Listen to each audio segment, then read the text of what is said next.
it is that time. If you want to hit the movies this weekend, two new ones on the docket. Hardcore Henry. This is cutting edge with the use of the GoPro. Let's set this one up before we see the clip. No kidding. So a man wakes up in a laboratory to learn that he's half human, half robot. His name is Henry. That's all he knows. He can't talk. He has no memory of who he is. And then he's on the run, basically, trying to save his spouse from a murderous psychopath.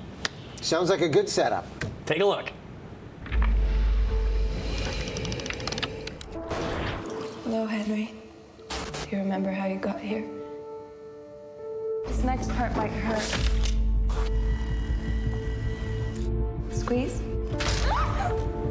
There you have it. So this is as close as you get to a first-person shooter video game movie, but it wears it proudly. Relentless, well-staged action with impressive parkour GoPro stunt work and, you know, a peppering, obviously, of visual effects. So the story and the script take a backseat to style and spectacle with a great soundtrack as well. I mean, you've got an awesome original score, plus some nice use of contemporary popular songs as well. We both saw this yesterday. Sholto Copley's coming on the show. Yeah. There he is right there at 8:20.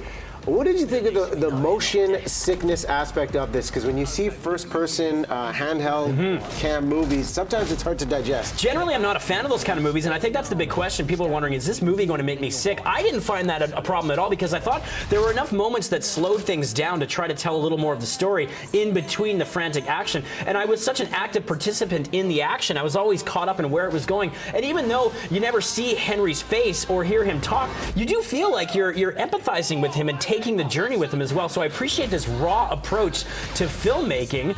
The mechanics do get frantic and tedious by the end of it. I felt the last 10 minutes were a bit of a stretch. But the movie also remembers one important thing with action films. You have to be funny. So there's plenty of room for humor here, whether it's a written gag or the use of a song. I don't think it's going to redefine a genre, but it will definitely get some cult following and provide an inspiration for future action filmmakers, because this is guerrilla filmmaking at its finest. It's definitely got a memorable impression. How many hammers for Hardcore Henry? Did have its flaws, but I still say if you like action movies or if you're an aficionado in that genre, check it out. I'm going to go 3 out of 5. Okay. Yeah. That gets us started, and then we have the Hank Williams biopic, I Saw the Light. All right, this is Tom Hiddleston front and center, learning to play guitar and sing like country western legend Hank Williams. And in his brief life, he created some amazing songs, contributing to you know, the body of American music, and really putting his name on the map for future generations. A fantastic performance, Oscar-worthy here from Hiddleston, and excellent acting from Elizabeth Olsen as his first wife, Audrey Williams. Unfortunately, this is a completely scattershot and unfocused story that just meanders around so much and really gives some bland treatment to the fascinating life that is Hank Williams.